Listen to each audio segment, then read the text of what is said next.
androany ity isika dia mandray ny pasteur Mahery Razafindralambo. Izy moa dia mpandalina sy mpitoro ny fiavian'i Jesoa Kristy ary mpandalina ihany koa mahakasika ny eskatolojia. Miarabanao pasteur. Mirabanao tojo dia miraba ihany koa ny mpanaraka ny fandaharana rehetra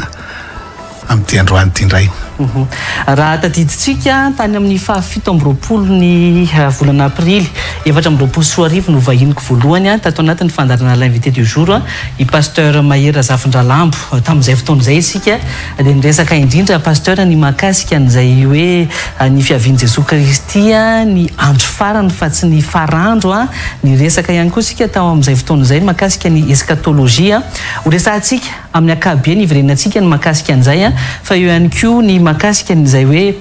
inona ny dingana na ny famantarana makany amin'izay hoe mety hoe andro farany izay ho resadresantsika izay atao anatin'ity fandarana ity fa anboako ny fanontaniana vetrany angamba ny pasteur mba hahafahan'ny rehetra tena mahafantatra hoe inona marina moa zany ny votoaty ny antony ny fiakaranao atao anatin'ny l'invité du jour izay satria ny resakitsika ny mahakasika izay hoe fiavian'i Jesoa Kristy sy ny andro faran'izay izay heverina fa tena zava-dehibe tokoa dia omeko minitra vitsivitsy ianao hoe ndeha mba hamidinana kely izay resaka mba efa ny fanaovantsika sy ianao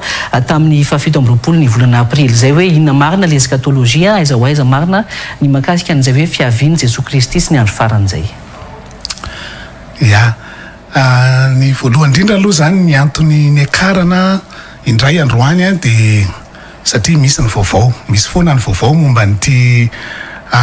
eskatolojia ity fiavian'i Jesosy Kristy, ny famantarana momba ny fiavian'i Jesosy Kristy dia ny vaovao rehetra mandeha zany dia tena mifanotona makany daholo amin'izao farany izao ary izay mihitsy moa no antony akarany eto. Anankiray faharoa dia ilaza ihany koa zany eto hoe misy fandaharana izay fampianarana isaky ny lahady hariva izay ho atao isaky ny lahady hariva eto amin'ny Real TV amin'ny 7 alina dia misy fandaharana atsasakadiny eo tena mpianatra lalina kokoa an'ity eskatolojia ity izay fiavian'i Jesosy Kristy ity hoe inona sy ny hoe inona ny tokony ataontsika. Dia izay aloha no tena antony anankiray faharoa koa tena ekarany eto zany hoe mba tena ho azon'ny olona amin'ny tsipiriany ny tenin'Andriamanitra rehetra milaza n'izany fiavian'i Jesosy zany sy ahafahan'ny olona manana tondro zotra hoe tena aiza ho aiza marina tsika izao amin'ny zavatra rehetra miseho satria isaky ny misy vaovao zany dia manao mizazory hoe izao indray ny hevitra ara-baiboly an'io vaovao io. Dia izay no tena antony akarany dia ho fitiantsika vetivety arany tamin'ny farany zany niresaka tsika ny amin'ny hoe voalohany indrindra aloha be dia be mantsy ny manontany hoe ahoana ary nareo no milaza hoe mahafantatra an'le fiavian'i Jesosy Kristy nefany ny baiboly milaza ao amin'ny Mateo 4:5-30 hoe ny amin'izany andro sy ora izany dia tsy misy mahalala na dia ny anjelin'ny lanitra ary na ny zanaka raha fa tsy ny ray ihany. Be dia be mametraka an'izany fanontaniana izany ary na ianao ary dia nametraka an'izay fanontaniana izay tamin'ny farany dia valiko ihany ndre mandeha le izy mba tsy hiverenan'le fanontaniana foana mantsy satria tonga ny olona dia mijanona eo hoe ny andro sy ny ora no lazain'ny baiboly hoe tsy misy mahalala. Raha azon'ny teknisianina seho kely le tenin'Andriamanitra Mateo 4:4-5-30 hoe ny andro sy ny ora no teneniny eo hoe tsy misy mahalala fa ny vanim-potoana zany no resantsika eto hoe tena zao le vanim-potoana dia ny zavatra rehetra misy dia milaza mihitsy hoe tena zao le fotoana fa ny andro sy ny ora aloha dia tsy misy mahalala mihitsy hoe ilaza daty na ilaza taona na laza volana fa ny vanim-potoana kosa dia tena zao ny fotoana fiomanana sy ny fotoana fiembenana. Ka resaka koa tsika tamin'ny farany teo ny hoe Israel famantaranandro mpaminaniana amin'ny fiaviany. Tena io mihitsy ny famantaranandron'Andriamanitra zany amin'ny fiavian'i Jesosy Kristy ty Israel ity. Dia nyresantsika tamin'izany izay ho resantsika moa rehefa avy eo atsipiriany kokoa fa ataoko fitianiko fotsiny aloha le tamin'ny heriny hoe niresakitsika tamin'izany momba ny hoe anangana ny tempolo ny Israel ny fikasany zareo dia amin'ny volana Novambra izao fikasany izay fa ny fahatanterahany tsy fantatra satria be dia be ny zavatra mitsofoka ao anatin'izay na ny ady misy Jesosy Kristy koa aza diny fa izy ny tompony teny farany amin'ny fanatanterahana an'izany fa ny fikasany Israel kosa aloha dia amin'ny novambra zao zany zareo no mikasa anangana an'io tepolo fahatelo io zay nresahantsika teto tamin'ny farany teo hoe hidirana amin'ny 7 taona farany alohany avian'i Jesosy Kristy izany fitsanganana zany tepolo zany hoe alohany hitsanganan'le tepolo zany dia isy fanekena na traité de paix zay ho ataon'ny Israel sy ny Palestine satria efa mitsangana eo ny moskea ny Palestine ny palestiniana moskea slamo amin'izao fotoana zao dia be dia be ny feo mandeha hoe hopotehana ho ny moskea io ny tsao mandeha zany fa ny tena izy dia ao anatin'ny baiboly mihitsy fa tsy potika akory io fa ny tiana lazaina zany dia ny hoe anangana an'io zareo dia misy fanakanana be dia be ao anatin'izany no zany tsao mandeha zany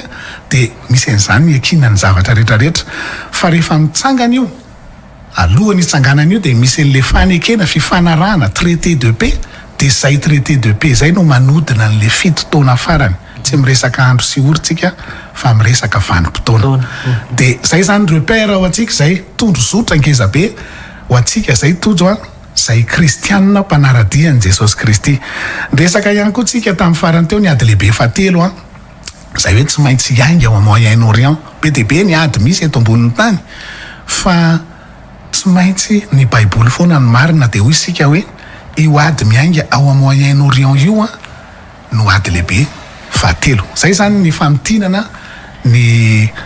tamin'ny farany teo aloha zay indrindra no fampiasantsika ka ho an'ny androany ny fanontaniana mipetraka zany hoe pasteur inona indray ny mety hoe karazana faminaniana lehibe famantarana izay fiavian'i Jesosy Kristy hoentinao ho an'ny mpijery androany fa ny fanontaniana toa dia mifandraika amin'izay aloha toa dia ampiarahako hoe azo fantarina avy hoe inona daholo ireo zavatra miandry atsika zany sy mety andalovantsika mandra-piavin'i Jesosy Kristy zay tonga dia valiko aloha zany le hoe inandray reo faminaniana lehibe na famantarana anakiroa ngeza be zany ny faminaniana zay fakafakaitsika eto ihany aloha dia tsy maninona fa misy vaovao tsy inona momba n'le ady lehibe fahatelo dia io ihany aloha ny tena hojerentsika resakitsika n'le ady lehibe fahatelo zay hoe miainga ao Moyen-Orient iverenantsika aloha le tenin'Andriamanitra ao amin'ny Apokalipsy toko 7 nge ny teknisianina azafady Apokalipsy toko 7 andininy fa 4 sy ny 5 raha efa vonao amintsika ao bebe to dia agapa to dia alatsakitsika izay andiny soratra masina ao zany no misy an'io ady lehibe fahatelo io Apokalipsy toko 7 andininy fa 4 sy ny 5 dia misy teny ao milaza hoe vao ny anjely 4 lehibe zay mifatotra ny Eufrata ho ny lehibe io zany no milaza n'ilay ady lehibe fahatelo aloha hoe misy entité 4 lehibe zany no vahana ao amin'ny on'ny Eufrata atonga ny ady lehibe fahatelo ty satria ny andininy 5 io dia milaza hoe rehefa nivahana ny anjely 4 zay voahomana ao amin'ny ora sy ny andro sy ny volana ary ny taona ahafaty ny ampahatelon'ny olona amin'ny ora anankiray zany ao anatin'ny ny hoe andro sy volana sy taona mantsy dia milaza daty io satria tsika rehefa manoratra daty dia hoe jour mois année amin'ny ora anankiray amin'ny daty voatondro zay tsy fantatra dia ho faty ny ampahatelon'ny olona tonga dia mazava be hoe ady nucléaire zany tsy misy afa-tsy ady nucléaire mahavita an'izany fandropahana ngeza be zany amin'ny ora vitsy monja izany dia jerevy tsara ny andininy fa 12 sy ny 5 nge raha tsy milaza an'le izy mihitsy hoe nucléaire le satria jerentsika ndraiky ny Apokalipsy toko 5 andininy fa 12 sy ny 5 Apokalipsy toko 5 dia zao ny vaky ny teny ao amin'ny andininy fa 12 hoe dia ny afo sy ny setroka ary ny solofara zay nivoaka avy tamin'ny vavany somary manazava zany ny apôstôly Jaune neto an'ilay fitaovam-piadiana zay hitany satria ny apôstôly Jaune dia nentina tamin'ny fanahy nakaty amin'ny androntsika dia nijery izy dia nasaina nanoratra dia mazava ho azy fa tamin'ny androny izy tsy nalala fa tsy sarety tsy nisy na dia ataoko hoe bomba raha mbola tsy nisy tamin'izany fa nanoratra araka ny fahitany azy izy dia ny fahitany azy dia zao no nanoratany azy hoe afo solofara setroka izy nivoaka tamin'ny vavany nahafaty ny ampahatelon'ny olona dia hoy ny andininy fa 7 hoe fa ny herin'ny soavaly satria le fitaovam-piadiana nresahany eto dia eo amin'ny vavany sy ny rambony fa ny rambony dia tahaka ny mena rana sady manan-doha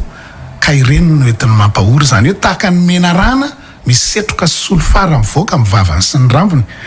Raha jerentsika zany dia missile nucléaire zany. Azontsika jerena nge sary teknisiana raha mijery missile nucléaire maromaro tsika hoe tsy taky ny mena rana tokoa ve izao avoakantsika amin'ny sary zao zafady nge mena rana izay mivoaka setroka ny vavany sy ny rambony rehefa avy eo dia misy sary moa tena rehefa le mipoaka le missile dia somary atao mibalady kely le sary zao mivoaka setroka ny vavany sy ny rambony lay mena rana. Dia zay no tiany zao no hitany jaune zany dia inona no ratany azy zany hoe missile nucléaire mipoaka no hitany hoe nahafatany hampatelon'ny olona. Io zany tena ilazana aloha hoe ny baiboly dia marina foana ary milaza fa isy ady lehibe fahatelo zay ady nucléaire hipoaka ahafatany hampatelon'ny olona. Dia io efa manangasanga io izy ao amin'ny on'ny Eufrate ny aing izy. Aiza ny on'ny Eufrate? Ao Moyen-Orient. Tsy ny adiny Russie sy Ukraine satria be dia be ny ady misy. Russie sy Ukraine zao efa tady hivadika nucléaire mihitsy koa zao ny adiny Russie sy Ukraine satria efa mivadika adiny Russie sy OTAN le izy amin'izao fotoana zao ny adiny Russie sy Ukraine. Dia miara mahita amin'izany tsika satria tena efa manomboka manafika any amin'ny partian'ny OTAN mihitsy ny Russie amin'izao fotoana zao dia efa tena manambana nucléaire mihitsy ny Frantsay zao vao nanao démonstration tamin'ny herinandro lasa teo démonstration nucléaire hoe zay nge manana fitaovam-piadiana nucléaire raha mitadinareo dia efa makanika io zany tsika aloha amin'izany ady zany. Ao koa ny adiny Taïwan sy ny Sinoa sy ny Amerikana zay ny Taïwan moa dia eo akaiky ny Chine eo no misy azy dia giazan'ny Sinoa io tany io manana ny miaramila ny zareo manana ny fireneny mihitsy izy manana ny lalàna izy manana ny rehetrarehetra izy fa saingy tsy manaiky azy ho firenena mihitsy zao tontolo zao sy ny membre rehetra ao amin'ny firenena mikambana. Ny antony dia satria matahotra ny Sinoa reo satria ny Sinoa milaza ny ho territoirany milaza ny ho faritaniny dia giazan'ny Sinoa io tahaka ny ataon'ny Russie amin'ny Ukraine ihany. Dia ny Amerikana nefa miaraka ao ambadiky ny Taïwan ao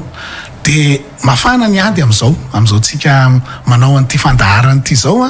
dia misy ady mafana miainga mihitsy ao satria manomboka tady hanao fanafiana ny Taïwan koa Chine tahaka ny ataon'ny Russie amin'ny Ukraine ihany. Dia efa miteny ny Amerikana hoe raha vao mikitika ao nareo dia zahay tonga dia miaro any Taïwan satria misy fifandraisana diplomatika ao amin'ny Taïwan sy ny Amerikana.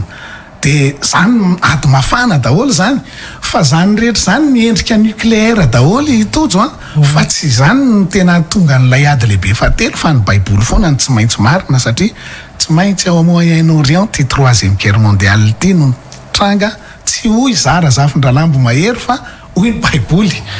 Dia azo antoka fa ty adiny Israel ty aloha sy Hamas ity zany ny efa misy eo amin'izao fotoana zao. Dia andao nge asehontsika le sary le ady lehibe fahatelo amin'le sary voalohany le io ady eo Moyen-Orient mihitsy zany amin'ny Palestine sy Israel moa ny iangany eto amin'ny Hamas sy Israel ny iangany amin'izao fotoana zao fa misy ady lehibe dehibe taritiny io. Ao ny adiny ao Liban koa adiny Israel ao Liban amin'ny Hezbollah. Ao koa ny ady ao amin'ny Yemen ao amin'ny Mer Rouge. Ao amin'ny Mer Rouge ao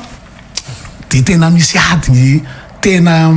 mipakatra any amin'ny resaka ekonomika mondiale mihitsy satria ny sambo rehetra raha azon'ny teknisianina seho kely le sarin'le Mer Rouge dia ny sambo rehetra dia mandalo amin'iny canal Mer Rouge iny daholy eo ambonin'ny Afrika sy elanelan'ny Afrika zany misy an'io dia eo amin'le satroka kely ny Afrika iny dia mandalo amin'le canal de Suez iny dia misy canal kely mivoaka mandalo an'iny daholo ny sambo rehetrarehetra na avany Amerika na avany Europe mipita makaty Australie sy ny sisa rehetra ty. Zany hoe tena lalana tena commercial international mihitsy iny ho an'ny sambo rehetra ary ny sambo navire de guerre koa dia mandeha eo. Fa noho ny fahatezeran'ny Yemen misy ao Yemen ao misy groupe terroriste koa atao hoe Houthis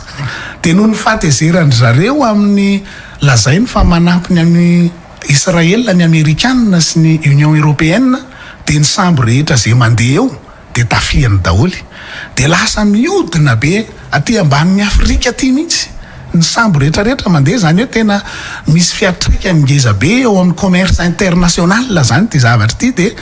tsy manaiky mihitsy ny Amerikanina sy ny Union Européenne ny OTAN na mazava ho azy fa miady amin'ireo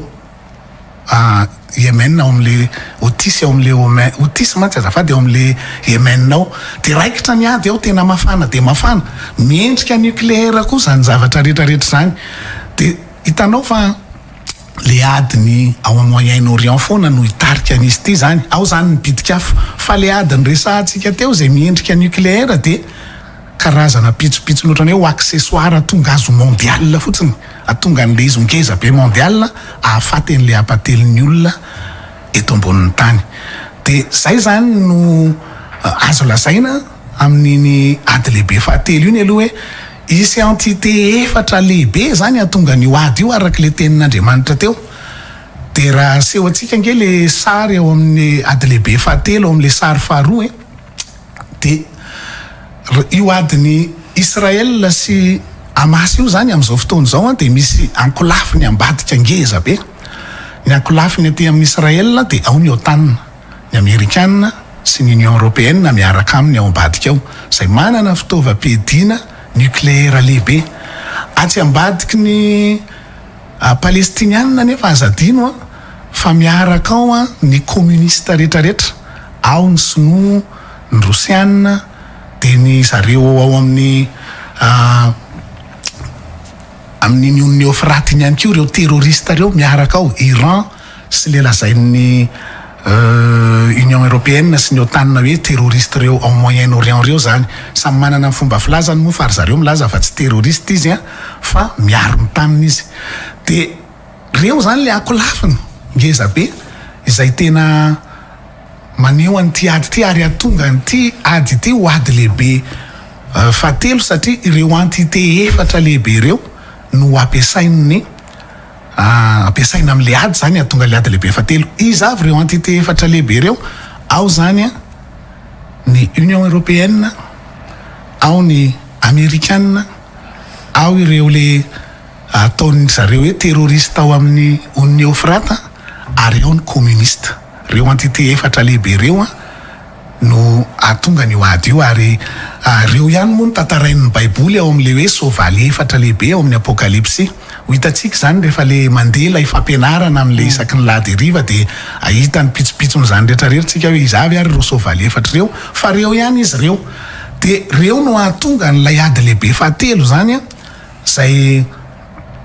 hipoaka atoatoka hoe roviana le izy ny hipoaka tsy fantatra satria ny baiboly teo milaza hoe amin'ny ora sy ny andro sy volana ary taona Andriamanitra ihany ny mahalala an'le daty sy ny fotoana fa tsika zany zao ny ataontsika dia miomana ny ataontsika zany dia mila manao réglo isika eo anatrehan'Andriamanitra dia nisy fanontanianao teo amin'le hoe azo fatarina daholo ve mety andry atsika inona le miandry atsika amin'ny manaraka zao dia misy sary famitinana moa ao avoakan'ny teknisiana io nge azafady misy sary famitinana satria tsika zany zao dia miditra amin'ny akatoko ny fito taona farany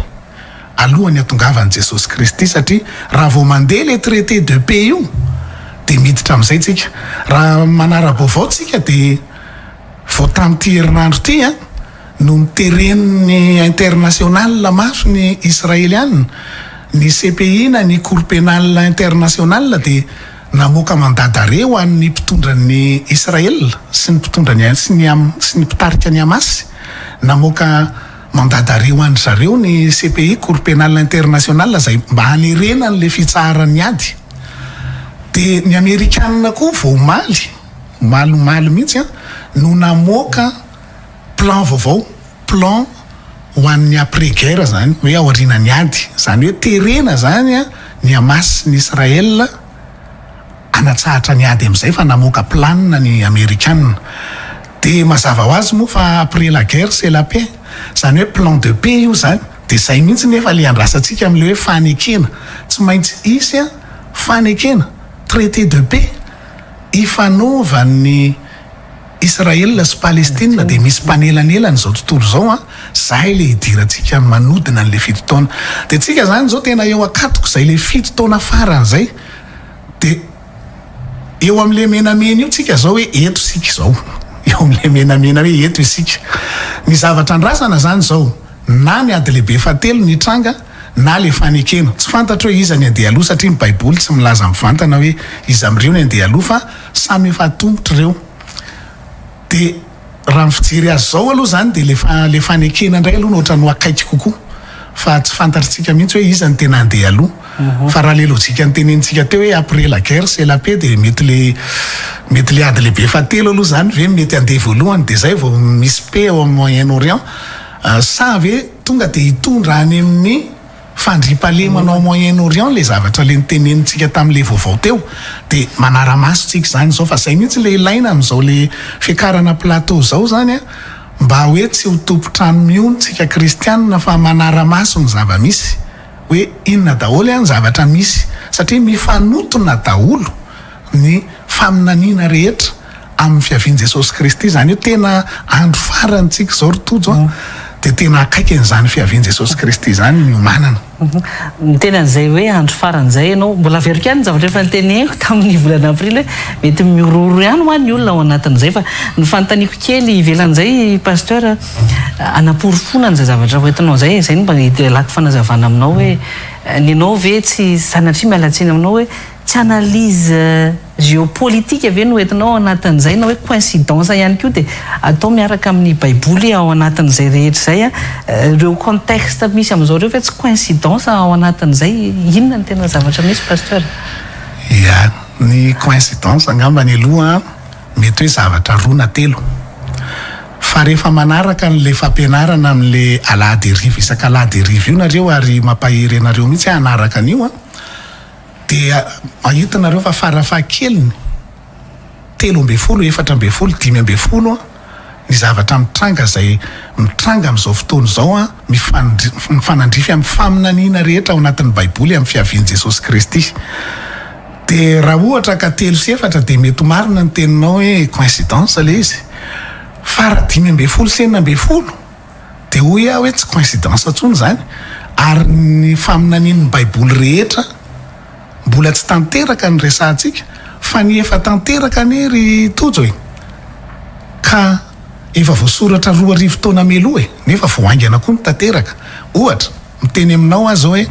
ao an-danitra zany a misy trompetra 7 zay tsofin'ny anjely tsy hitatsika maso zany fa io trompetra 7 zay tsofin'ny anjely io a dia isaka mitsoka trompetra ny anjely any an-danitra dia misy loza miraraka ety ambonin'ny tany ny loza miraraka ety ambonin'ny tany no hitatsika fa ny trompetra tsy hitatsika tsy haintsika koa hoe tsy hitatsika ny tsofana azy dia tsy haintsika koa le izy hoe maneno fa ny loza miraraka ny hitatsika dia trompetra fahenina zao io loza ngezabe anankiray le 3e guerre mondiale io dikan'izany efa naneno ny trompetra 5 ny trompetra 5 trompetra voalohany a dia ny ady lehibe voalohany io moa hitatsika ny atsipriany amin'le aladeriva foana zay averiko foana hoe jereo le izy isaka aladeriva trompetra voalohany ady lehibe voalohany trompetra faharoa ady lehibe faharoa trompetra fahatelo lay nucléaire nipoka tao a Tchernobyl trompetra fahaefatra dia ny mur de Berlin zay nazera satria misy hevitra ara-panahy zay tsy ho resahantsika eto fa any amin'ny lesona isaky ny laditsika amin'ny mahenon'le izy a zay ady lehibe an'Andriamanitra sy ny devolo mihitsy io resaka finjeran'ny mur de Berlin io a nahatonga ny nouvel ordre mondial sy ny gouvernement mondial nivoaka ahatonga n'ilay antikristy ho tafatsangana rehefa avy eo dia ny trompetra fahadimy ny guerre du Golfe ary ny trompetra fahaenina 3e guerre mondiale dia efa lasa ny trompetra anankidimy raha naneno ny trompetra 5 ka voasoratra tao anaty baiboly 2 taona lasa kanefa ny amin'izao fotoana iainantsika zao no nahatanteraka azy raha tanteraka ny 5 tsy maintsy tanteraka ny fahenina ary tsy maintsy tanteraka ny fanimpitony dia ny fiavian Jesosy Kristy ny trompetra fahafito zay trompetra farany ka raha hoy ianao hoe coïncidence aloha dia tsy coïncidence ny zavatra be dehibe ohatran'izany fa tena be dehibe no hitatsika ao anatin'ireo fampianaran'ireo rehefa tena manaraka nareo dia tena ho hitanareo hoe tena be dia be mifanotona daholo ny efa tanteraka dia efa tanteraka ary ny lalovantsika tamin'ny tsy fahalalana fa ny ho tanteraka kosa ny mbola tsy tanteraka dia tena eo andalam-pahatanterahana amin'izao fotoana izao dia tena milaza mihitsy hoe marina ny baiboly ary tsy misy tomika fa marina ny baiboly. Nresaka ianao teo aloha teo moa zany mahakasika an'izay hoe zay mety zavatra iseho iainantsika ao anatin'izay a nresaka ihany koa ianao hoe isy fahoriana lehibe ohatrehana ao anatin'izay izay le hoe fahoriana lehibe zay inona marina zany mety ho fiseho an'izay inona marina zay raha zavaina pasteur mifandraiky amin'ireo mety karazana mety horoana tsara efa mandeha samihafa miparitaka amin'ny ainao manjery fa eo ihany koa mitambazotra serasera samihafa amin'izao fotoana izao ve izay fahoriana lehibe zay. Le fahoriana lehibe a dia ao amin'ny Matthieu 7:20 ny misy azy a mba azon'ny teknisianina avoaka kely nge Matthieu 7:20 Matthieu 7:20 dia niteny Jesosy Kristy hoe fa amin'izany andro zany dia isy fahoriana lehibe izay tsy mbola nisy to azy hatr'izay ny andohany izao tontolo izao ka mandraka kehitriny sady tsy hisy intsony. Matthieu 7:20 zany dia ny 2:20 izy manao hoe ary raha tsy efa noafoeziny zany andro zany dia tsy hisy nofinofon-jena fa noho ny olom-boafidy dia ho afoeziny zany andro zany. Milaza zany Jesosy Kristy eto hoe isy fahoriana lehibe mbola tsisy ohatran'izany hatramin'izay nisin'ny tany ary tsy hisy intsony. Dia io efa manangasanga io izy ahoana ny hoe io efa manangasanga io izy satria nahoana ny ataoko hoe manangasanga satria voalohany indrindra aloha io ady lehibe fahatelo io raha mipoka rehefa mipoka io satria tsy maintsy mipoka io satria ao anaty baibolinao io zay foana mantsy ny olona hoe ary le izy ohatra niriny pasteur tena tsy maniry an'izany na dia ray segondra ary tsy te hiaina ao anatin'izany mihitsy izany fahoriana lehibe zany na dia ray minitra ary aza na dia ray segondra ary fa ny baiboly kosa mampiomana antsika dia tsy maintsy tsika miomana amin'izany. Ngamba mifantsika manaporofo an'izay bebe to raha hitantsika izay adilin-tsoratra masina Matthieu 24:21 nolazain'ny pasteur zay dia aseho antsika amin'ny écran ihany anaporofona sy tena iresahana mahakasika an'izay loha hevitra manaraka mahakasika amin'ny fahoriana izay afaka manao fanazavana ihany pasteur zoapiandran'izay. Dia io ady lehibe fahatelo io zany tsy maintsy mitranga io ary io no tohatra ikaratsika miditra ao anatin'ilay fahoriana lehibe satria miteny an'io Jesosy io fahoriana lehibe io miteny an'io ady lehibe fahatelo io koa Jesosy milaza hoe afiandohan'ny fahoriana ao amin'ny jerentsika nge ao amin'ny Matthieu Matthieu 7:20 andininy 4:40 Matthieu 7:20 andininy 4:40 afaka mivoaka ve asara afaka avoaka Matthieu 7:20 andininy 4:40 ary Matthieu 7:20 andininy 4:40 ka hatramin'ny 5:9 dia zao ny vaky ny teny vakiko ihany le izy fa mbola tsy mivoaka tsy tava avoaka ny teknisianina io izy io ary andre ady sy filazana ady ianareo ko mitandrema aza matahotra fa tsy maintsy ho tonga zany nefa tsy mbola tonga ny farany fa isy firenena hitsangana mely firenena ary isy fanjakana hitsangana mely fanjakana ary isy mosary sy horohorontany amin'ny tany samihafa fa izany rehetra zany no fiandohan'ny fahoriana andre ady sy filazana ady ianareo io aloha ady lehibe fatelo io resaka io ko mitandrema aza matahotra fa tsy maintsy tonga zany nefa tsy mbola tonga ny farany fa manino io ny tonga dia ataoko hoe ady lehibe fahatelo satria ny teny le teny hoe aza matahotra fa tsy mbola tonga ny farany satria efa fantatry Jesosy fa ny olona rehetra rehefa lazaina an'izany ady lehibe fahatelo zany dia tonga dia miresaka daholo hoe tonga dia farandro zany tonga dia zavatra tsy hisy mihitsy zany fa tonga dia fampitehany izao tontolo izao zany tonga dia zany ny farany fa Jesosy eto milaza mihitsy hoe aza matahotra fa tsy maintsy ho tonga zany nefa tsy mbola tonga ny farany tsy zany ny farandro tsy zany ny farany ty izao tontolo izao ty isy firenena hitsangana ozy amely firenena io le ady nucléaire io ary isy fanjakana hitsangana mely fanjakana dia isy mosary sy horohorontany amin'ny tany samihafa mazava ho azy fa tena ny bomba nucléaire amin'izao fotoana izao nge tojoka matanjaka be tamin'ny adiny bomba nucléaire farany hitantsika ny poka zao ngamba mety tadiditsika dia atao Hiroshima sy Nagasaki zay 15 kilotonne ny bomba nipoka tamin'izany fa nafaty olona 300 000 tao anatin'ny fipoahana indray mandeha vetivety fa ny bomba anankiray an'ny Russie sy ny Amerikana sy ny Union Européenne sy ny Corée du Nord ny anankiray dia miteny anao aho hoe 50 mégatonnes zany hoe million kilo 15 kilotonnes le nafaty 300 te le hitantsika mipoka teo resaka kilo zany 1000 fa ty méga ty million zany hoe million mégatonnes 2000 fois plus amin'le bomba nipoka tao Hiroshima zany ny anankiray kanefa ny azo antoka fa rehefa raikitra io ady lehibe fahatelo io dia samy anapopoka ny azy daholy efa mily eo satria izay le teny teo hoe izy firenena mily firenena hitsangana ary izy fanjakana hitsangana mily fanjakana dia azo antoka mihitsy efa somary efa nianarana moa hoe inona ny tranga rehefa manao recherche ianao dia ahita an'izany hoe inona no mitranga rehefa tena ao aorianany bomba nucléaire mipoka raha ngeza be mégatonne ohatra an'izany dia ny coustozone io aloha rovotra voalohany dia hiditra ny ultraviolet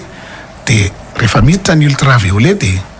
feno mosary satria maina ny zava-maitso rehetra ao anaty baiboly daholo zany hoe ny zava-maitso rehetra ho maina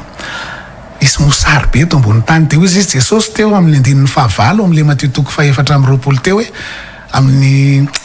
andininy 9 hoe izany rehetra zany no fiandohan'ny fahoriana hitanao le ady lehibe fahatelo no fiandohan'ny fahoriana lehibe ka raha manontany ianao hoe le fahoriana lehibe inona dia zay le izy aloha tena tonga dia fahoriana mbola tsy nisy ohatra zany araka le tenin Jesosy teo hoe hatramin'izay nisiny zao tontolo zao ka tsy hisy intsony tsy hoe mampitahotra akory fa milaza ny zavatra tsy maintsy hitranga dia tsara raha mahalala an'izany meloa satria akaiken'izany eny tsika io tena efa apototra zany zavatra zany tsika dia mila miomantsika na ara-nofo na ara-panahy fa reo le bomba nucléaire reo nge rehefa mipoka ry tojo raha mipoka raha miainga avany Russie ny anankiray amely ny États-Unis dia tonga dia hitan'ny Amerikanina iny dia misy fomba ataony eny ambony eny amin'iny tsy fantatra mety hoe asaseny ve le izy sa aviliny aiza ahoana manana an'izany izy dia samy fandefa eo daholo dia mifankahita satria ny teknôlôjia samy manana fa raha ty Afrika zany mandeha inona no ataontsika fa mila miomana tsika izay le hoe mila miomana na ara-nofo na ara-panahy raha hiditra amin'ny fahoriana lehibe io tsika zany dia fa miomana hoe hiditra fa mosary zany zao tontolo zao feno atao nucléaire raha zao tontolo zao dia hiditra mosary dia inona ny tokony homanana ara-nofo sy ara-panahy amin'izany rehetrarehetra zany fiomanana ny ataontsika misy moa fampianarana araka le nyteneninao tao hoe misy film betsaka milaza hoe anjavona milohany zany ny mpino fa tsy ho hita fa ny kristianina rehetra tsy hiatrika an'io fahoriana lehibe io fa ny olona tsy mivavaka ihany no ho tratran'io fahoriana lehibe io be dia be ny fampianarana milalan'izany hoe zay olona réglo eo anatrehan'Andriamanitra zany dia tonga dia alainy miloha fa tsy mandalo an'io fahoriana lehibe io fa tsy mitombony zany ara-baiboly satria be dia be ny tenin'Andriamanitra ary zay no mbola ampaherizako foana hoe ino le isaky ny lady riva satria mampianatra an'izany ao amin'ny tenin'Andriamanitra amin'ny atsipiriany hoe tena andalo fahoriana lehibe tsika fa tsy misy an'izany miakatra meloa zany fa natonga ny olona milaza amin'le hoe miakatra meloa fa tsy andalo an'io dia satria izy tsy te andalo an'le fahoriana za tena nampianatra an'izany taloha tamin'ny zahako efa pasteur efa ela zany taloha indronanao école biblika dia tamin'le voalohany tena nieritreritra mihitsy hoe tsy andalo an'izany fahoriana zany ary nitady tenin'Andriamanitra rehetra ahafahana manohana an'le izy hoe mba tsy andalo fahoriana dia ohatra ny mahita ohatra ny toa marina dia maka 3-4 eo le izy dia tena hoe ino no fikirina mafy tena tsy andalo an'io tsika dia zay ny zavatra misy be dia be amin'izao fotoana izao fa tsara zany zay ny siny zao plateau zao mampana tena tsy mampana tena zafaty fa manomana ny olona hoe tsy maintsy andalo n'izany fahoriana izany fa mila miomana ohatrany hoe ianao raha andalo andeha amin'ny lalana anankiray ka misy rano be eo dia tsy maintsy andehananao io vao tafitery-apita ianao fa misy miteny ianao hoe ianao tsy mandalo an'io rano io fa tonga ianao dia tsambikina tafatsambikina manjavona mipitery-apitery kanefa ny tena marina ianao tsy maintsy andalo ao dia farafaratsiny ianao tokony mianatra milomano aloha na rehefa tena hoe mianatra hoe ahoana ny atao rehefa ho faty rano ohatra zany ny tiako lazaina zany hoe mila homanina zany zavatra zany ara-panahy na ara-nofo dia mila homanina zany rehetrarehetra zany fahoriana lehibe zany dia amin'le fampianarana moa tsika ahita le fahoriana lehibe hoe tena andalo n'izany marina ny kristianina rehetra fa tsisy an'izany miakatra melo zany satria milaza n'izany mihitsy ny baiboly anankiray ny teneniko fa misy rehefa mianatra n'le izy amin'le isan-kaladitsika dia manana profosy 20 tena manala mihitsy tenin'Andriamanitra an'izany hoe fiakarana melo zany fa anankiray fotsiny no aseho antsika eto hoe ao amin'ny Mateo 4:20 milaza n'io fiaviana io Jesosy. Mateo 4:20 ange teknisianina Mateo 4:20 dia zao ny vaky ny teny hoe koa raha misy manao aminareo hoe indro aty Kristy na indro ary aza mino ianareo dia jerentsika ihany Mateo 4:20 dia zao indray ny vaky ny teny hoe ary amin'izany raha misy manao aminareo hoe indro anenefitra izy aza makany ianareo indro aneneftrano izy aza mino dia hiteny zany Jesosy eto hoe ny fiaviako dia sahala amin'izao isy ilaza hoe ohatr'izao ary le fiaviako aty le fiaviako atsy le fiaviako fa raha misy milaza n'izany dia aza mino fa ity ihany no inoy dia inona le inoy manomboka eo amin'ny 17:20 Mateo 4:17 dia ity zany no inona fa aza mino n'izay rehetrarehetra koatran'ity dia zao le tenenina hoe tahaky ny elatra avy any antsinanana ka hatrany andrefana dia ho tahaky izany ny fiavian'ny zanak'olona dia tingantsika ny amin'ny 7:20 hoe ary raha vao afaka ny fahoriana amin'ireo andro ireo tanao io le fahoriana lehibe ina ny dikany hoe afaka ny fahoriana tapitra mihitsy aloha ny fahoriana lehibe dika ny andalo fahoriana lehibe zany io ny masoandro iamaizina ny volana tsy hazava ny kitana iraraka avy any an-danitra ny herin'ny lanitra ozongozonina dia toy izytsika any amin'ny 70 Mateo 4:20 ary amin'izany andro zany dia iseho amin'ny rao amin'ny lanitra amin'ny famantarana ny zanak'olona fiavian'i Jesosy Kristy io 1:30 ary amin'ny ampanenona mafy ny trompetra io le trompetra fiavian'i Jesosy ny tenenitsika teo dia aniraka ny anjeliny izy anangona an'ireo olom-boafidy amin'ny vazatany 4 hatramin'ny faravodilanitra rehetra any ny kristianina vao miakatra tapitra ny fahoriana amin'ireo andro ireo avy amin'ny spectaculaire be ny fiavian'i Jesosy Kristy fa tsy misy an'izany maka ny mpino atsokosoko zany na maka ny kristianina atsokosoko zany hoe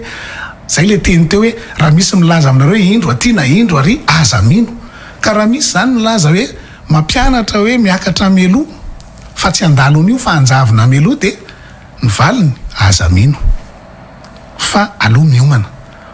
fa raha ohatra tokoa anie ary zay no ny tena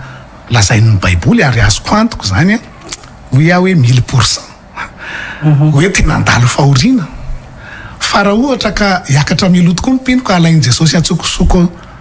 melo tokoa tsy manana olantsika le miomana fa raha ohatra ka ary zay ny tranga tena andeha amin'le fahoriana maty an-drano daholo mipino anana olana daholo le tsy niomana satria nieritreritra niakatra melo nefa tsy niakatra akory azo antoka mihitsy fa izy tena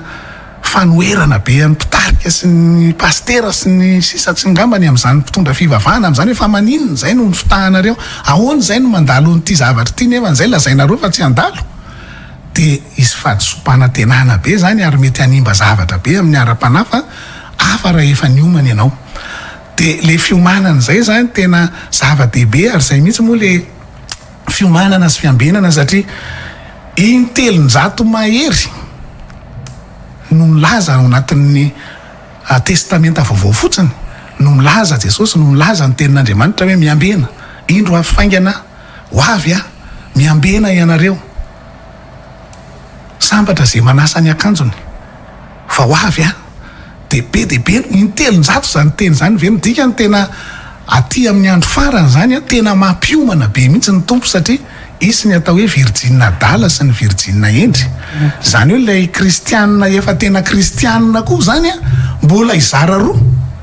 misy ny virjina dala sy ny virjina endry zany hoe le virjina tsy miomana lany solika de hoe Jesosy hoe tsy fantatro akory ianareo de mampalahelo zany satria nanavoan'ireo tsy niomana ireo de eo zany le tena hoe mila zay ny anton'le fampianarana sy ny anton'lay émission isaky ny alahady riva io mba tena fantatsika daholo zany hoe inona le zavatra hitranga arakaraka ny vaovao misy fa zay vao misy vaovao misy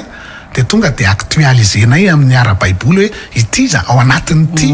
zany zavatra resahany zany de etoetsika zao ao anatin'io de irahantsika mahita eo moa ny toyany fa tsy maintsy mandalo ny fahoriana lehibe eo tsika kristianina rehetra tojo na iza ka ao aninan'izay na hoe ao anatin'izay fisina fahoriana lehibe zay tsy azo evena hoe isy ataoko hoe fifanarahana eran-tany fandraiky amin'izay resaka moa tsika tamin'ny ana teo hoe mety isy fitsanganany gouvernement mondial zay inona zany ny ao anatin'izay le fahoriana lehibe sy ny le ady lehibe fahatelo ny olona tokoa de mihevitra an'io le hoe ho resahantsika le gouvernement mondial io ao anatin'izay le hoe ady lehibe zay satria ny olona mihevitra hoe ny ady lehibe ohatray ny fahoriana lehibe sy ny gouvernement mondial zany de misy fandaminana ataon'ny gouvernement mondial satria amin'ny teny malagasy moa le gouvernement mondial hoe lamina vaovao maneran-tany zany hoe isy lamina tena mety ho tsara ao zany de tonga de teneniko aloha hoe ny fahoriana lehibe io de fanjakan'ny gouvernement mondial mihitsy io zany hoe isy gouvernement mondial hitsangana isy fanjakana tokana hitsangana zay le antaninao hoe inona le gouvernement mondial raha mijery vaovao tsika zao raha manara-baovao zay nge le hoe mifanotina daholo de voizina be zao zany nouvel ordre mondial zany mivoy an'izany ny communiste rehetra ny rosiana mivoy an'izany ny turka mivoy an'izany ny frantsay ary milaza mihitsy ny union européenne hoe izahay no manana an'izany nouvel ordre mondial zany fa tsy misy tokony resaka an'izany fa anay zany ary zay mihitsy moa ny baiboly andry zareo le izy rehefa avy eo izy no atafitan'io satria anara-maso tsika zany zao ataoko anaty fonoteny fotsiny mila raha-maso amin'ity taona ity ny union européenne amin'ity taona ity sy no avy fa atanjaka be io de ao nivoaka lay gouvernement mondial de voizina be zany amin'izao fotoana zao hoe gouvernement mondial nouvel ordre mondial ny zavatra hitranga amin'io ara-baiboly de isy olona tokana hitondra an'izao tontolo zao zany hoe ho atosika ireo firenena tokana tena io zany tena atao hoe communiste tena izy satria tokana ny fanjakana tokana ny fivavahana tokana ny politika hitondrana an'izao tontolo zao tokana ny commerce hitondrana an'izao tontolo zao lay mariky ny bibidi de zay tsy manana an'le mariky ny bibidi zay resahantsika kely zay rehefa avy eo zay tsy manana an'izany mariky zany de tsy afaka mividy tsy afaka mivarotra tsy afaka mivelona tokana ny zavatra rehetrarehetra zany hoe tena zay koa ao anatin'le fahoriana lehibe io efa eo zany le mosary sy le zavatra nyresahantsika teo de le lamina vaovao maneran-tany kio tena ifehan'izao tontolo zao mihitsy ifehan'ny volany rehetrarehetra ifehan'ny olona rehetra tsirairay isam-batan'olona de zay ny tena mahafahoriana lehibe azy ary ny ao ambadiky n'io de ny devoly ny ao ambadiky lay gouvernement mondial satria ny devoly de mpangala tahaka foana te angala tahaka ny Jesosy izy satria Jesosy zany dia Andriamanitra ny tafinofo nanao ny famonjena tety de ny devoly keo hitafinofo izy io misy olona io président mondial hitsangana zay ho atosiky ny firenena rehetra rehefa avy eo de hitsangana io gouvernement mondial io président mondial io de tonga de hoy ny devoly hoe io misy olona efa mitondra an'izao tontolo zao de hiditra forcé ao izy hiditra ankeriny ao izy ny fanahy masina rehefa miditra amin'ny olona de mangataka ianao vao mahazo ny fanahy masina na hoe tena mitady ny fanahy masina ianao de mahazo azy malala fomba ny fanahy masina zay vao miditra fa tsy miditra keriny fa ny devoly hiditra keriny ao amin'ny olona eo izy angala tahaka an Jesosy fa izy tsy hamonjy an'izao tontolo izao mazava ho azy fa hitondra ny olona ao anaty fahoriana lehibe izy hifeny olona rehetrarehetra izy hamono ny kristianina rehetra izy amin'izay fotoana izay dia zay ny zavatra hitranga amin'ity le gouvernement mondial ty ary ny ady lehibe fahatelo ny tena tohatra ekarany ty gouvernement mondial ty président mondial ty satria zao ny hevitry ny devoly ao ambadikin'ireo ady lehibe ireo anie dia AKO an'izao tontolo izao rehefa KO manko izao tontolo izao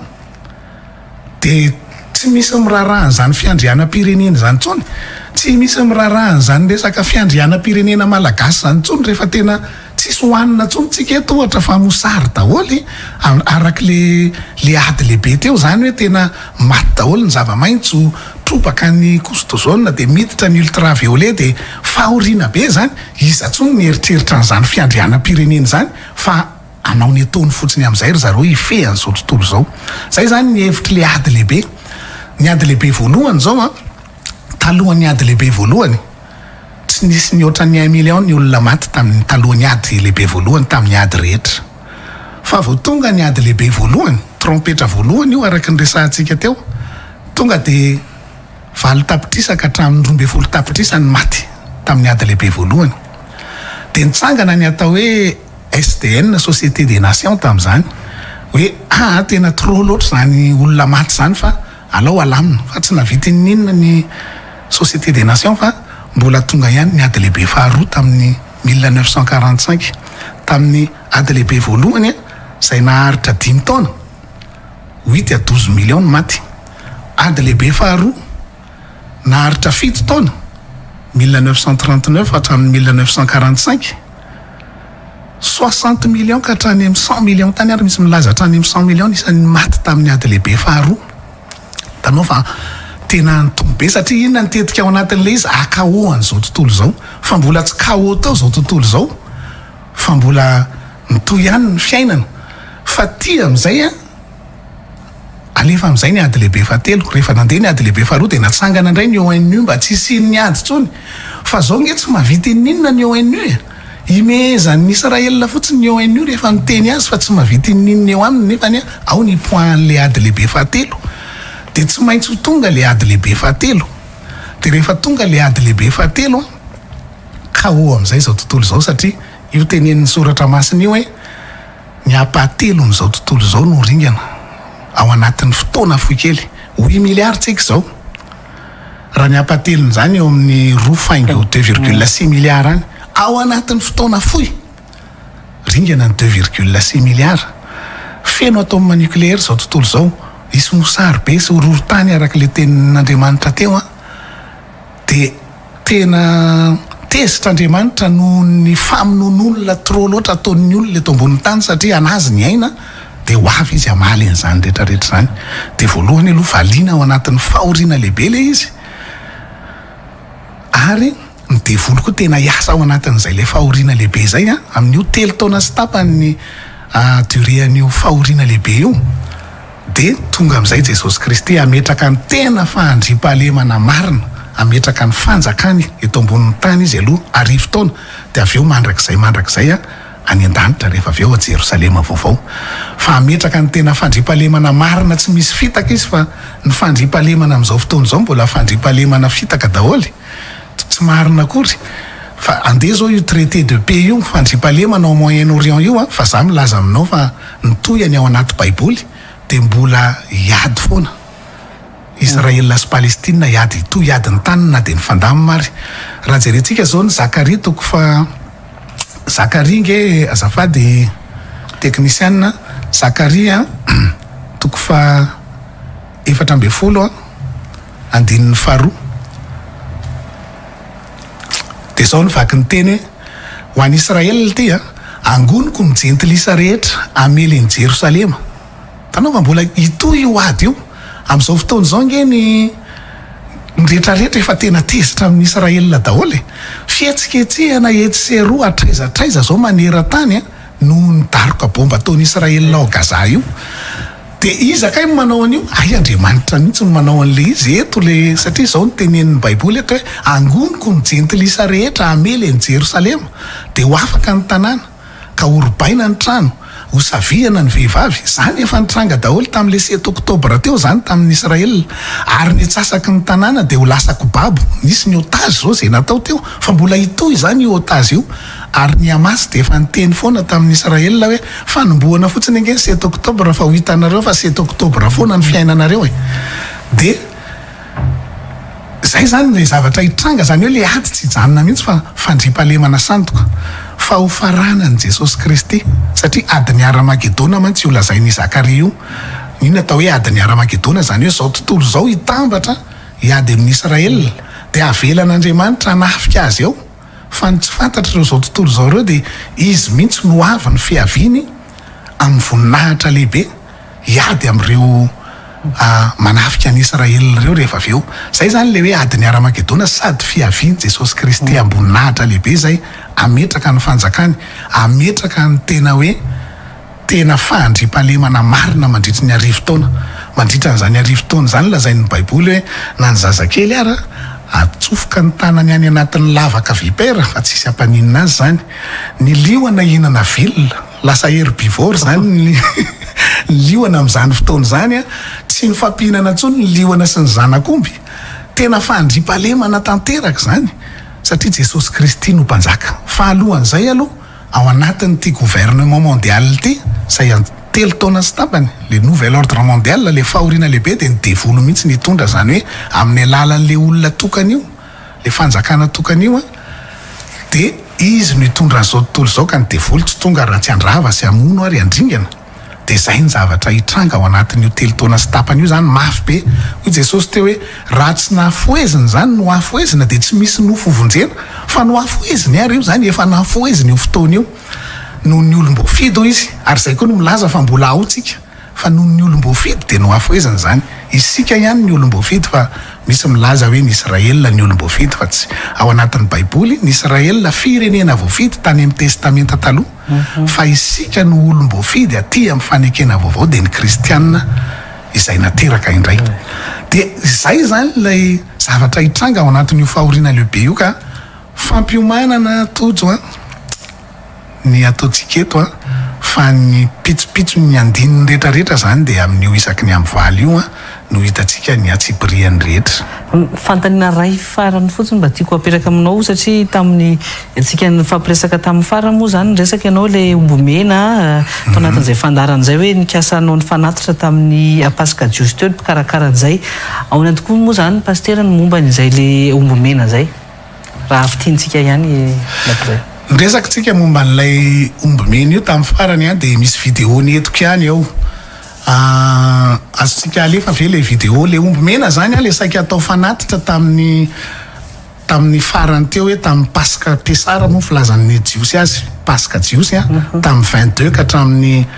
30 avril teo ny pasika andry zareo de saika hoe ho ataony amin'io le fanatitra ombomena voalohany zay ny resaka nataontsika fa noho ny ady de tsy mbola natao le izy reo ombomena reo zany reo le ombomena zao hitantsika amin'ny sary reo reo ombomena reo ataovy pause kely ange azafady reo ombomena reo zany de hatramin'ny mbola kely mihitsy izy nefa nitezainy reto jiosy reto ary nafarana avy any Texas hoy tsika nandeha 7000 km $100,000 ny vola lany tamin'ny ombomena anankiray resantsika senao teto hoe enina izy tany any tany Texas fa tany any aloha de efa nitsana ny anankiray de 5 sisa ny nalefa anakaty 5 sisa ny nalefa anakao Israel ombomena 5 zany ny tonga tao Israel de reo ombomena tonga tao Israel reo zany de nitezainy zareo hatramin'ny fahakeliny mihitsy ary raha maso hoe tsy mahazo misy hitantsika amin'ny sary io zao tena mena tanteraka mihitsy izy mena trany amin'ny kitrony io mena trany amin'le tandrony vao mitsimoka iny omby tena spesial io ary omby io tsy nisy tsony io rasina omby io hatramin'izay fa io omby io zany tena Andriamanitra mihitsy mamoaka n'io rasina omby io anaovana fanatitra ho anazy tamin'izany fotoana zany de taloha be tamin'ny andron'ny Mosesy de nanao fanatitra n'ireo ombomena reo zareo de Andriamanitra mihitsy manao an'le izy de dinihana mihitsy io zany satria tena rara io omby io fa tsy nisy io nandritra ny 2 arivo taona tsy nisy tsony le rasy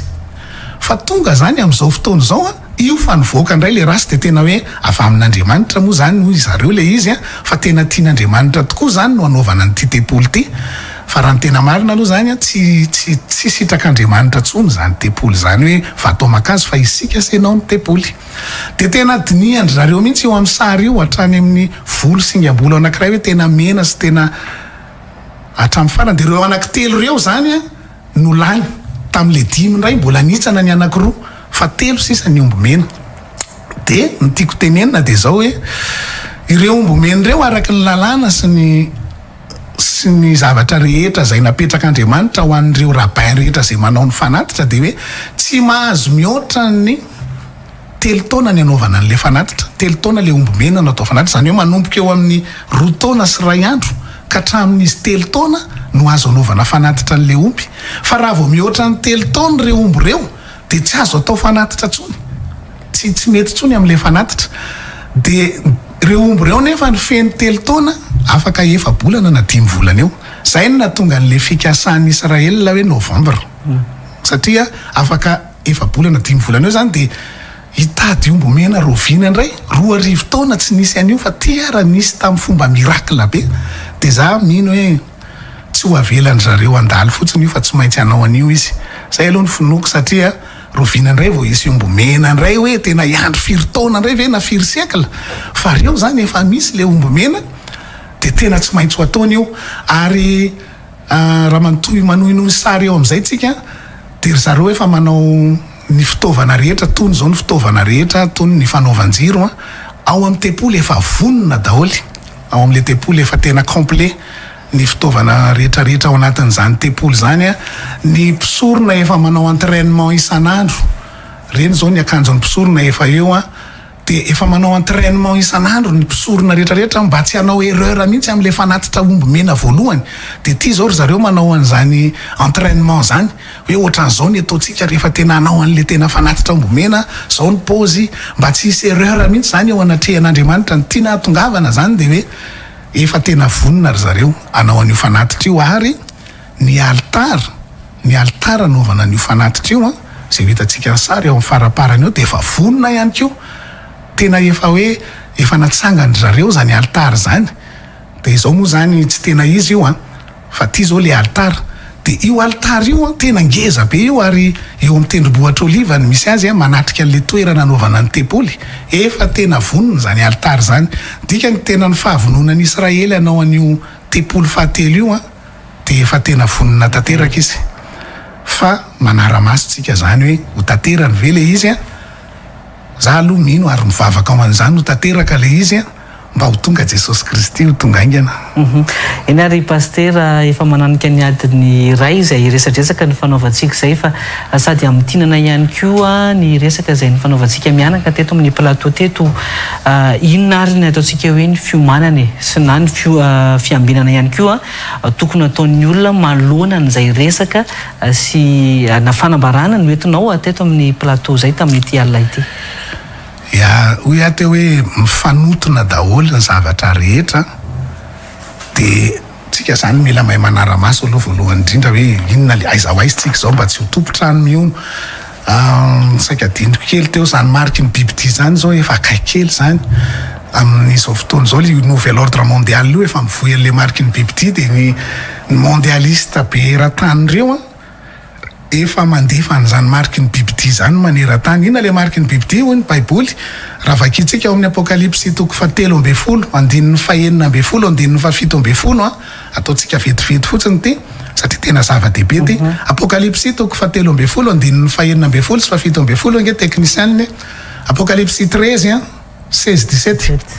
de zao ny vaky ny teny ao hoe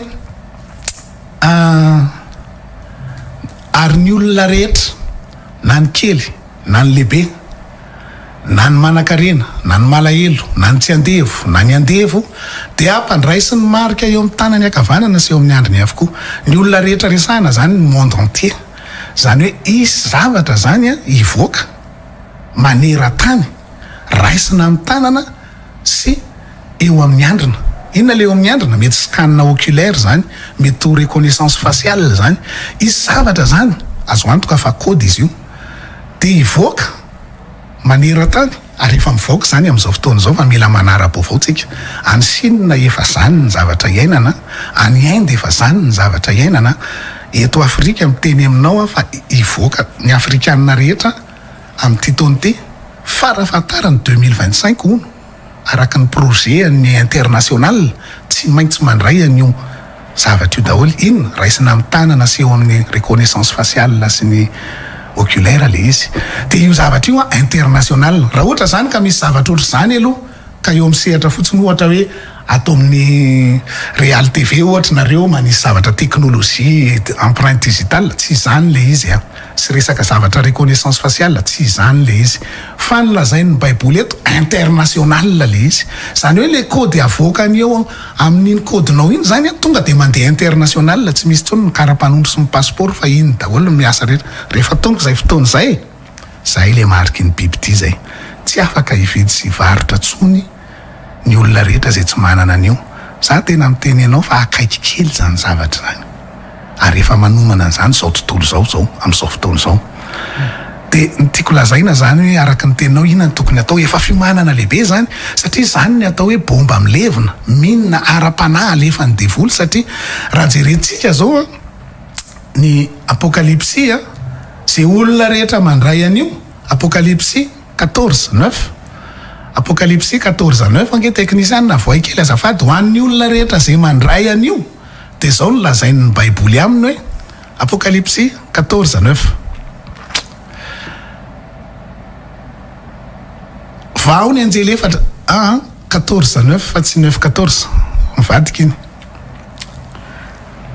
14:9 11:12 zay hitanao akaikikaikin'izay eo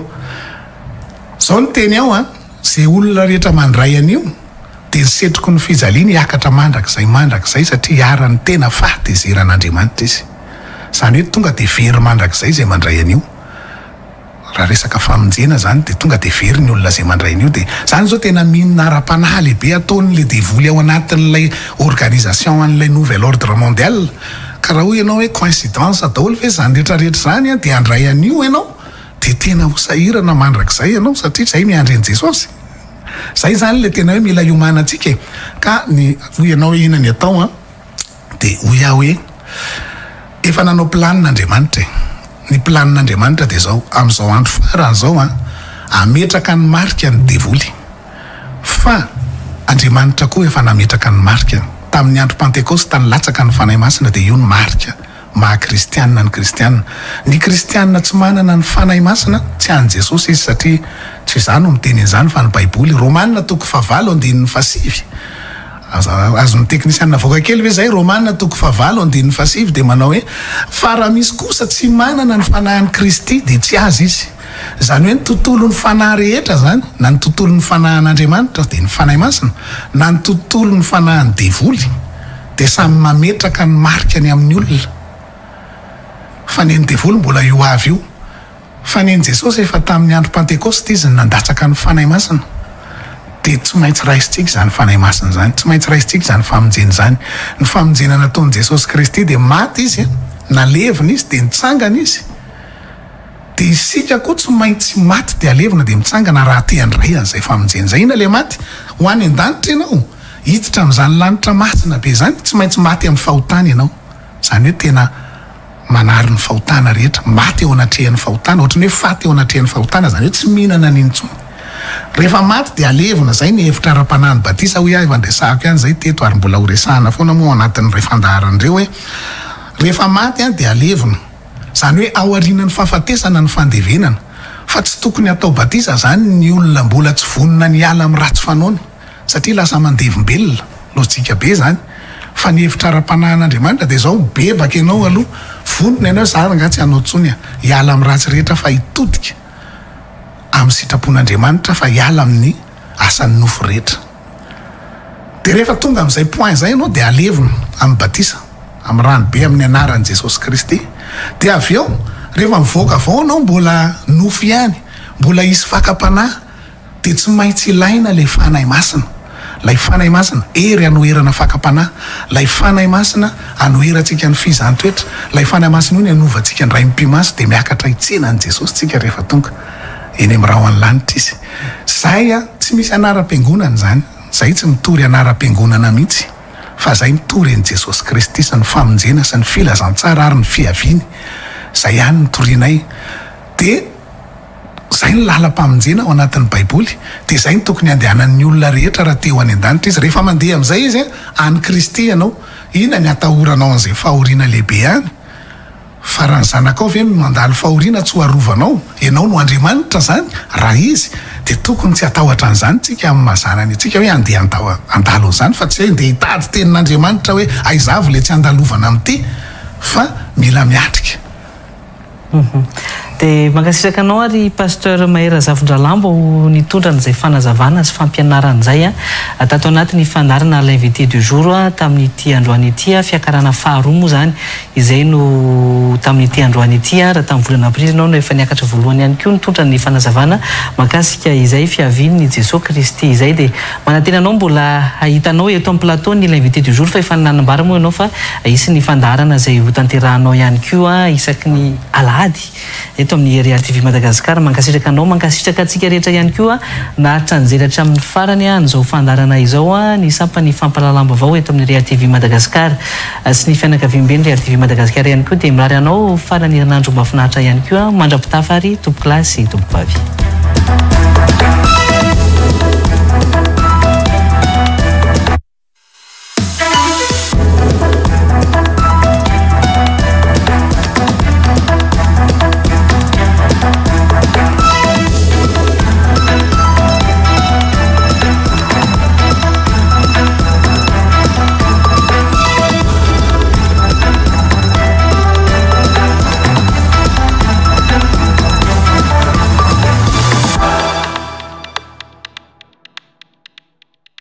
Natolotry ny siron'ny tany zava-pisotro voazanahary.